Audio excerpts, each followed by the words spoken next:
Hello everyone, मैं मुन्ना लाल यादव। आप सभी को मेरे YouTube channel Shivansh study centre पर स्वागत है। दोस्तों, मैं क्लास 10th के साइंस आप लोगों का रिवीजन कराऊंगा। फास्ट ट्रैक रिवीजन के माध्यम से मैं संपूर्ण साइंस का आप लोगों का रिवीजन कराऊंगा। मेरे यूट्यूब चैनल में जा कर के प्ले स्टोर को फास्ट ट्रैक रिवीजन से प्ले स्टोर है, उसमें जा कर के आप लोग देखेंगे इसमें कि आप लोग 70 में 65-70 नंबर ला सकते हैं। ये मेरा एक्सपीरियंस है, तो आप लोग मेरे यूट्यूब चैनल में जाकर देखें। वीडियो अच्छा लगेगा तो उसे लाइक कीजिएगा, सब्सक्राइब कीजिएगा। चलिए, हम आप लोगों को इसी के बीच कुछ चंद लाइनें सुनाना चाहते हैं, जो कि गाने के माध्यम से शुरू करते हैं गुनगुनाते हुए। पूरा करने को ढेरों अभी अरमां बाकी है, कठिनाइयों से होना अभी घमासान बाकी है। अभी तो तय किया है सफ़र चंद कदमों का, छूने को तो अभी पूरा आसमां बाकी है। तो चलिए चलते शुरू करते हैं। चलिए, रासायनिक अभिक्रिया पहला पार्ट ले लीजिए आप। पहले पार्ट रासायनिक अभिक्रिया हम समीकरण से चलते हैं। रासायनिक अभिक्रिया किसे कहते हैं? केमिकल रिएक्शन क्या होता है, केमिकल रिएक्शन को हम जानेंगे, समझेंगे। तो चलिए जानते हैं, जो कि परीक्षा के लिए मोस्ट इम्पोर्टेंट है।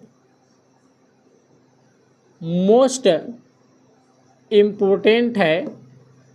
अब मोस्ट इम्पोर्टेंट क्वेश्चन को जानेंगे हम। देखिए, कह रहा है रासायनिक अभिक्रिया किसे कहते हैं। अगर प्रश्न आता है तो आप लिखेंगे, दो या दो से अधिक पदार्थ आपस में मिलकर नए पदार्थ का निर्माण करते हैं, उसे रासायनिक अभिक्रिया कहते हैं। मतलब जब दो या दो से अधिक पदार्थ आपस में मिलकर के, जैसे ए भी ले सकते हैं आप लोग कि ए यानी खोपा जो है, कैप है, और ए मार्कर मिल करके क्या बना रहा है, ये दोनों मिल करके एक ये बना दिया, एक नया यूज बना। इस तरह से बना तो ये अलग नहीं होगा केमिकल। जैसे आप कह सकते हैं दाल और चावल, दाल और चावल मिलकर के क्या बनाते हैं, खिचड़ी बन जाती है। क्या बन जाती है? खिचड़ी।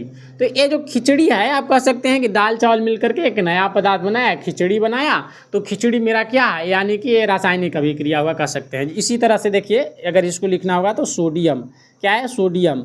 ये जो सोडियम है, सोडियम और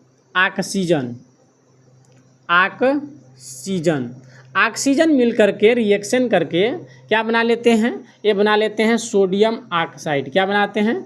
सोडियम ऑक्साइड बना लेते हैं, सोडियम ऑक्साइड।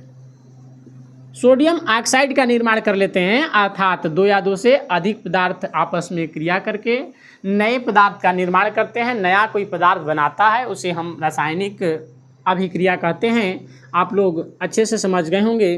अब यह कहता है कि रासायनिक अभिक्रिया की पहचान हम कैसे करेंगे कि रासायनिक अभिक्रिया हुआ है। हम तो ये क्या बताएं, तो सिंपल ऐसी बताएं कि आप लोग समझ जाएं, कोई रासायनिक अभिक्रिया है नहीं, लेकिन हम आप लोगों को बताएं कि इस तरीके से आप समझ सकते हैं, दाल चावल से समझ सकते हैं आप। मतलब उसको सोच सकते हैं कि जो नया पदार्थ बनता है, दो ठो पदार्थ मिलकर के जो नया पदार्थ बनता है, उसे हम रासायनिक अभिक्रिया कहते हैं। ये तो मेरा समझाने का प्रोसीजर था, बताने का प्रोसीजर था, लेकिन उसे हम पहचान कैसे करेंगे कि वास्तव में रासायनिक अभिक्रिया हुआ है। तो रासायनिक अभिक्रिया की हम पहचान करने के लिए सबसे पहले यानी कि निम्नलिखित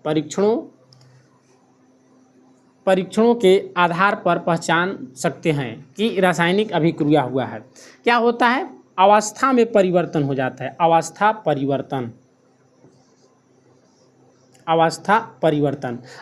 परिवर्तन देखिए, अवस्था जैसे आप लोग पढ़े होंगे कि पदार्थ की कितनी अवस्थाएं होती हैं। तो पदार्थ की 3 अवस्था होती हैं, ठोस, द्रव, गैस होता है। तो अवस्था में परिवर्तन, अगर ठोस है तो गैस हो जाएगा, गैस है तो ठोस हो जाएगा, और द्रव है तो ठोस हो जाएगा। मतलब अवस्थाएं में परिवर्तन हो जाता है। और क्या में परिवर्तन? रंग परिवर्तन। जैसे काला है तो क्या हो जाएगा, काला है तो गोरा, मतलब भूरा लिख सकते हैं। या मतलब रंग परिवर्तन, मतलब जरूरी नहीं काला है भूरा हो जाएगा। मेरा एक समझाने का प्रोसीजर है कि काला है तो भूरा हो जाएगा, और क्या कहते हैं, हरा है तो पीला। इस तरह से रंग परिवर्तन क्या हो जाता है, रंग में परिवर्तन हो जाता है।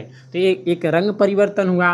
और तीसरा हम कैसे पहचान लेंगे, गैस का निकलना, मतलब उस जब केमिकल रिएक्शन होता है, रासायनिक अभिक्रिया होता है, तो रासायनिक अभिक्रिया में गैस निकलते हैं। जैसे आप देख लिए दाल और चावल को हम जब यानी चूल्हे पर चढ़ाते हैं, तो चढ़ाने के बाद जो खिचड़ी बनता है उसमें क्या निकलता है, गैस, भाप निकलता है ना, भाप निकलता है कि नहीं निकलता, निकलता है। आप लोग बताइएगा। तो यानी गैस का निकलना, उसमें से गैस निकलता है, तो हम जान जाएंगे कि केमिकल रिएक्शन हुआ है। और ताप में परिवर्तन, ताप में परिवर्तन देखिए समझाने का मेरा ये तरीका थोड़ा सा है। अगर आप लोग को अच्छा लगे तो हमारे चैनल को ज़रूर लाइक कीजिएगा, सब्सक्राइब